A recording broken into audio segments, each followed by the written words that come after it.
Hello friends, कैसे हो आप सब।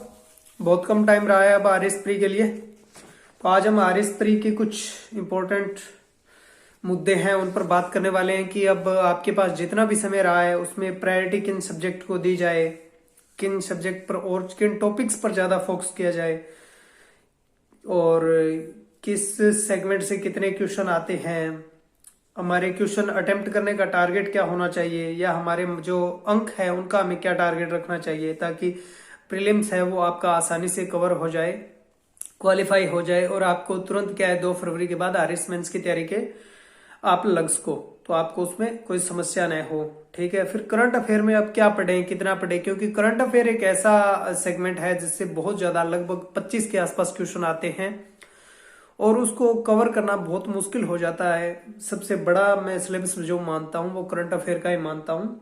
ठीक है, और अब क्या शेड्यूल रहना चाहिए, तो ये जो हमारे कुछ प्रमुख बिंदु है टेस्ट सीरीज को लेकर भी कुछ क्योरीज है उन पर हम बात करेंगे। तो ये वीडियो आपके लिए बहुत इंपॉर्टेंट रहने वाली है, अंत तक जरूर देखिएगा।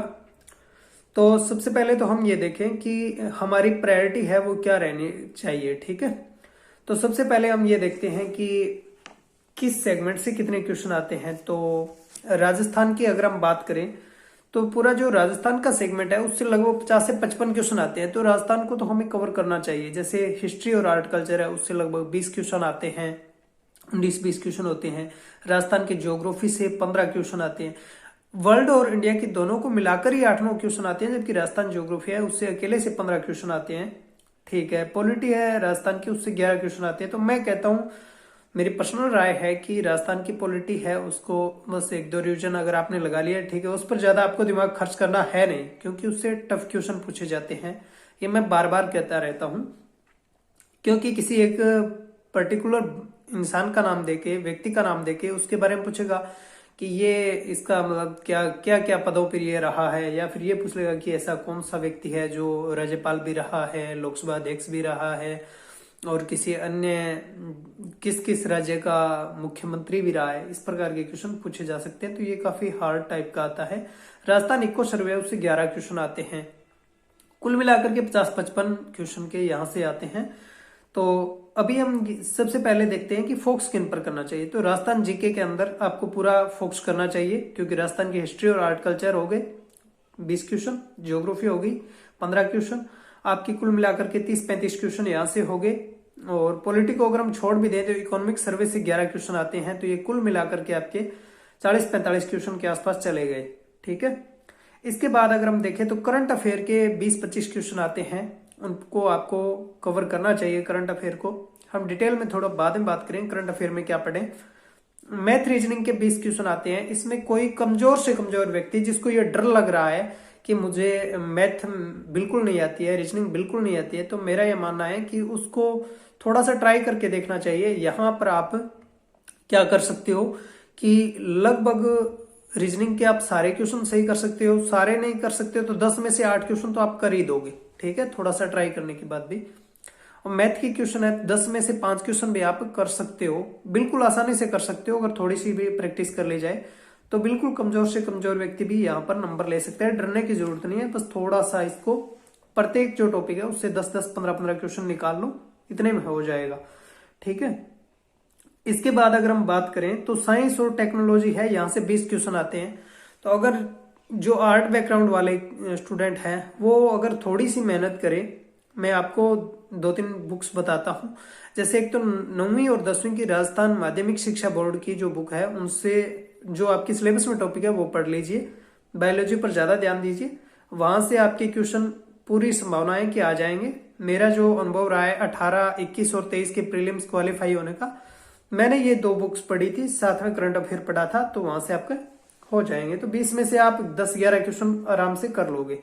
ठीक है, तो आपका इन पर फोकस रहना चाहिए। अगर किसी का लगता है उसको कि ये सब्जेक्ट मेरा कमजोर है तो वो दूसरों पर भी थोड़ा कवर कर सकता है। जैसे इंडियन पॉलिटी से 10-12 क्वेश्चन आते हैं, 10 तो मान के ही चलिए, और इंडियन और वर्ल्ड ज्योग्राफी से 8-9 क्वेश्चन आते हैं, इन पर भी आप दे सकते हो फोकस। अगर आपका स्ट्रॉन्ग है सब्जेक्ट तो आपको कोई दिक्कत नहीं है, तो इनको आप कवर कीजिए। ठीक है, हिस्ट्री और इकोनॉमिक्स है इंडिया की, उनको आप देख लीजिए। मैं आपको कुछ इंपॉर्टेंट सब्जेक्ट टॉपिक बता दूंगा, उनसे आप कवर कर लेना। बाकी ये मुझे लगता है कि ये जो साइंस बैकग्राउंड के है, कॉमर्स वाले हैं, वो इसको स्किप कर सकते हैं। अगर पहले से अगर तैयार नहीं है तो इसको छोड़ देना चाहिए।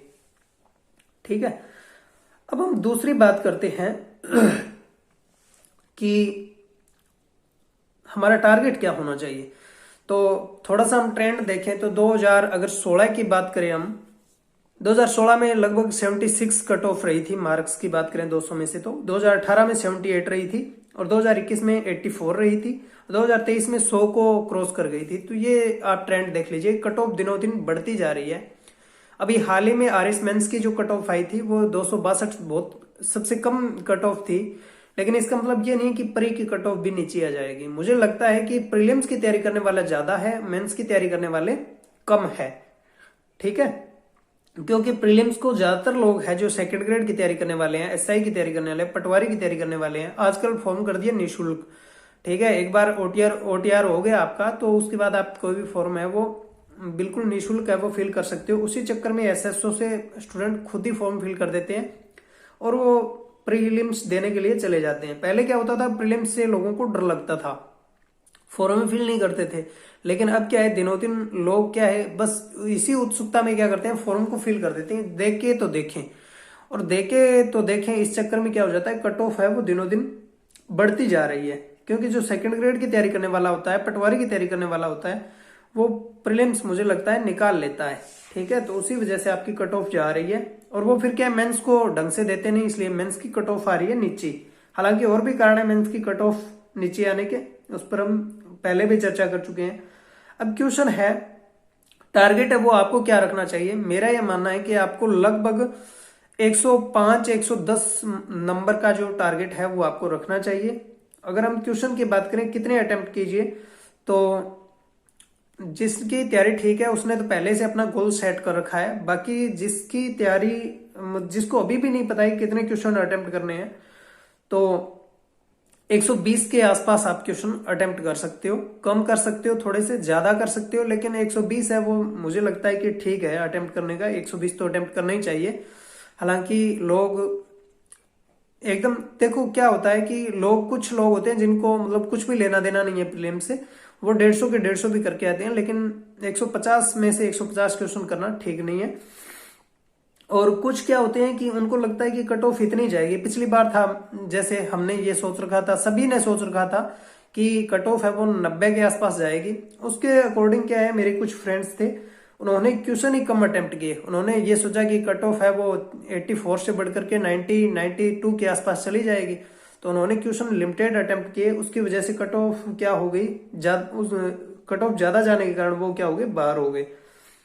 तो आप थोड़ा बहुत कम ज्यादा कर सकते हो, लेकिन 120 क्वेश्चन है वो आपको अटेम्प्ट करने चाहिए। बाकी तो पेपर पर डिपेंड करता है कि कैसा आता है। फिर करंट में अब क्या पढ़ें, कितना पढ़ें। तो करंट के लिए भाई मैंने तो जो 3 बार के प्रीलिम्स निकाले हैं उनमें क्रोनोलॉजी ही पढ़ी है, उसके अलावा मैंने कुछ नहीं पढ़ा। हालांकि कुछ मुमल को या वार्षिकांक को भी तवज्जो देते हैं, लेकिन क्रोनोलॉजी है करंट अफेयर के अंदर, वो पढ़नी चाहिए। तो अब आपको कितनी पढ़नी चाहिए, 15 दिन का टाइम है, अकेला करंट को आप दे नहीं सकते। तो इसके अंदर आप ये कीजिए कि आप अगस्त जुलाई से लेकर के और जनवरी तक की क्रोनोलॉजी मार्केट में अवेलेबल है। इन क्रोनोलॉजियों को तो आप पढ़ लीजिए, और जिसने पहले पढ़ रखी है उसका तो मुझे लगता है एक दिन में हो जाएगा ये। और बाकी जिस किसी ने पहले से नहीं पढ़ी है तो वो करंट में क्या करे, वो कोई वार्षिकांक या जिससे भी पढ़ रहा है उससे पढ़ लीजिए। उसका क्या हो सकता है, करंट बड़ा सेगमेंट है। हालांकि हम एक अगली वीडियो में आएंगे, उसमें हम क्रोनोलॉजी लेके जो 7-8 क्रोनोलॉजी है उनमें जो मोस्ट इंपोर्टेंट टॉपिक है वो मैं आपको अगली वीडियो में बता दूंगा कौन सी क्रोनोलॉजी में से क्या क्या पढ़ना है, क्या क्या छोड़ना है। ठीक है, वैसे तो बहुत ज्यादा इसके अंदर कंटेंट आता है, लेकिन सारा हमारे काम का नहीं है। तो अगली वीडियो में हम जल्दी मिलेंगे, उसमें देखें क्रोनोलॉजी से क्या पढ़े क्या ना पढ़े। हमारा टेलीग्राम चैनल है आरएस बूस्टर के नाम से, आप उसको भी ज्वाइन कर सकते हो। वहां पर आपको सारा का सारा कंटेंट है वो बिल्कुल फ्री मिल जाएगा, और कंटेंट की क्वालिटी भी बहुत अच्छी है। तो आप उसको ज्वाइन कर लीजिए, उस पर आपको सारा मटेरियल फ्री मिल जाएगा। इसके बाद अब शेड्यूल क्या हो, अगर शेड्यूल की बात करें तो देखो भाई, जो आपका शेड्यूल चल रहा है उसको थोड़ा सा और टाइट कर दीजिए। कम से कम आपके 13 घंटे 12 घंटे निकलने चाहिए डेली के पढ़ाई के लिए। और अगर कोई पूछता है कि रात में पढ़ें या दिन में पढ़ें, तो आपकी मर्जी है, दिन में पढ़ो या रात में पढ़ो, कोई फर्क नहीं पड़ता, पढ़ाई होनी चाहिए। ठीक है, क्वालिटी वाली पढ़ाई होनी चाहिए। ऐसा नहीं है कि आप बस पढ़ रहे हो, कुछ याद है नहीं। ठीक है, तो कोई स्टूडेंट होता है वो क्या करता है कि दिन में 2 या 3 सब्जेक्ट पढ़ता है, कोई होता है वो दिन में एक ही सब्जेक्ट पढ़ता है। तो ये आप पर डिपेंड करता है, जैसे आपको ठीक लगता है वैसे पढ़िए। जैसे मेरी आदत क्या थी कि मैं प्रीलिम्स का जो लास्ट टाइम था उसमें तो डेली का एक सब्जेक्ट पढ़ता था, उसको कंप्लीट किया, अगला सब्जेक्ट। और जब मेरे पास टाइम पड़ा होता था, लगभग 2-2.5 महीने का टाइम पड़ा होता है प्री का, तो मैं पढ़ता हूँ दिन में 3 या 4 सब्जेक्ट पढ़ता हूँ, 2.5-3 घंटे की शिफ्ट लगा करके पढ़ता हूँ। वो 2-3 दिन में एक सब्जेक्ट पूरा हो जाता है, उसके बाद अगला सब्जेक्ट शुरू हो जाता है।